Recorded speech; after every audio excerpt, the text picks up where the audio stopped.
আমি আজকে French fry করব, তো তার জন্য আমি আপনাদের সামনে নিয়ে আসলাম এই রেসিপিটা। আর কি আর কিছুই না, আপনারা স্ন্যাক্সে এটা ইউজ করতে পারেন যে কোনো সময়, একটু যদি রেডি থাকে ফ্রিজে আর কি। তো এই জন্য এটার জন্য সবচেয়ে ইম্পর্ট্যান্ট হচ্ছে আলু। তো আলুটার সাইজ কিন্তু ইম্পর্ট্যান্ট এখানে বেশি। আপনি যদি বেশি বড় সাইজের আলু নেন তাহলে একটু ঝামেলা হয়তো ভেঙে যেতে পারে।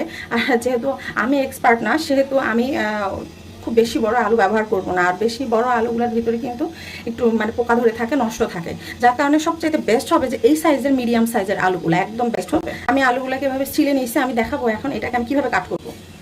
এই জন্য এই সাইড থেকে একটু কেটে নিতে হবে আগে, এই সাইড থেকে একটু কেটে নিতে হবে, এতে আলুর শেপ ভালো আসবে। এই যে দেখুন,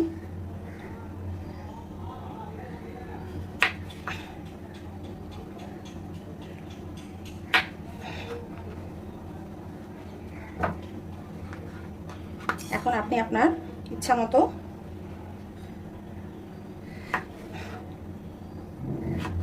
এই যে দেখুন কত সহজেই আমি এটাকে কাট করে ফেললাম।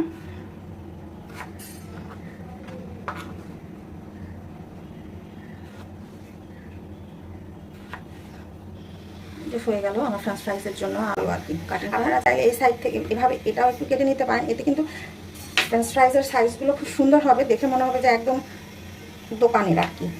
এই যে দেখুন এইভাবে চারপাশ থেকে একটু একটু করে কেটে নিয়ে একদম এভাবে সমান করে নেবেন। কাট করা হয়ে গেছে। এখন আমি আলুগুলোকে আধা ঘন্টার জন্য পানিতে এভাবে আমি চুবাই রাখবো, যাতে এর স্টার্চগুলো বের হয়ে যায়। এই যে দেখুন কতটা সুন্দর করে আমি কাট করে নিয়েছি। এটা আমি আধা ঘন্টা ভিজিয়ে রাখবো পানিতে, তারপরে আমি এটা ব্যবহার করব। দেখতেই পাচ্ছেন আমি একটা হাঁড়ি তুলে দিচ্ছি, পানিও দিয়ে দিচ্ছি। আমি এভাবে পানিটার বলক আসতে হবে, লবণ দিয়ে দিব। আর এই ফুটন্ত পানিতে আমি আলুর স্টিকগুলো দিয়ে দিব, দিয়ে এটা 2 থেকে 3 মিনিটের মতো একটু রান্না করে নিব। দেখুন সেদ্ধ হচ্ছে আমার, প্রায় 2 থেকে 3 মিনিট হয়ে গেছে, আর বেশি আমার দরকার হবে না। আমি চুলার চালটা বন্ধ করে দিব। দেখুন আমার 2 থেকে 3 মিনিট হয়ে গেছে, আলুর কালারটাও মোটামুটি চেঞ্জ হয়ে গেছে। এখন আমি চুলাটা বন্ধ করে দিলাম, দিয়ে আমি আলুগুলোকে স্ট্রেনারে উঠাই নিব।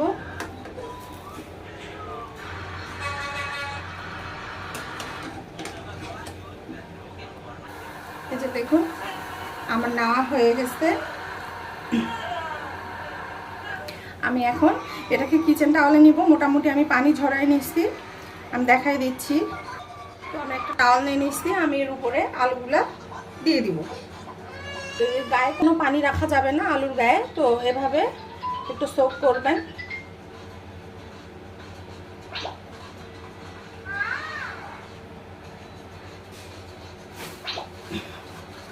টিস্যু দিয়ে একটু মুছে নেবেন ভালোভাবে, দেখবেন যে একটাও গায়ে আর তখন আর পানি থাকবে না। আর পানিটা শুকায় নিয়ে আলুটাকে ঠান্ডা করে নিতে হবে। দেখুন আমি ফিরে আসলাম এই আলুগুলো ঠান্ডা হওয়ার পরে। এখন এখানে আমি একটু কর্নফ্লাওয়ার মিশাই দিব, খুবই অল্প পরিমাণে।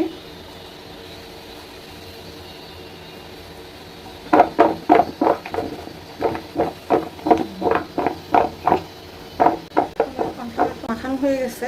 এখন আমি মানে ফ্রোজেনের কথাটা বলি, কীভাবে ফ্রোজেন করবেন। ফার্স্ট অবস্থায় একটা ট্রে নেবেন, ছোট বড় যে আপনার কাছে যেমনটা আছে।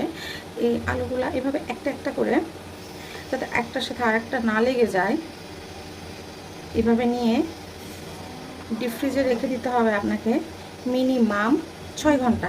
তারপরে যখন এটা ভালোভাবে সেট হয়ে যাবে, সেট হওয়ার পরে তখন আপনি আপনার ইচ্ছা মতো জিপলক ব্যাগে বা কোনো এয়ারটাইট পটে করে ডিপে রেখে দিতে পারবেন। আপনি আপনার সুবিধা অনুযায়ী ভেজে নিতে পারবেন। হাঁড়ি বসাই দিচ্ছি তেল দিয়ে, যাতে তেলটা গরম হয়ে যায়। আর আমি এই যে কিছুক্ষণ আগে ফ্রেঞ্চ ফ্রাইসগুলো আমি বের করলাম। এই যে দেখুন একদম আলাদা আলাদা, আমি একটু বেশিক্ষণ সময় ধরেই রাখছিলাম। এই যে দেখুন এখনও মানে ঠান্ডা হাওয়া বের হয়ে যাচ্ছে। আপনারা চাইলে এভাবে আলাদা আলাদা করে মানে একটা থেকে আরেকটা খুলে নিয়ে আপনারা চাইলে জিপলক ব্যাগ বা কোনো বক্সে রেখে দিতে পারেন। যখন প্রয়োজন হবে আপনারা বের করে নিয়ে ভেজে ফেলতে পারবেন।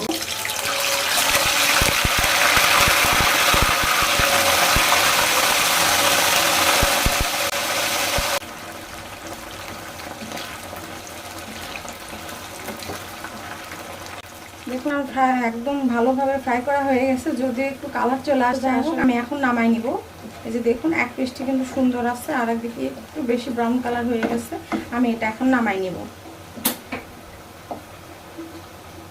এতটা ব্রাউন করে ভাজার দরকার নেই, আমারটা একটু বেশি ব্রাউন হয়ে গেছে। আমি তুলে নিয়ে আপনাদেরকে দেখাচ্ছি এটা কতটা মুসমুসে হয়েছে।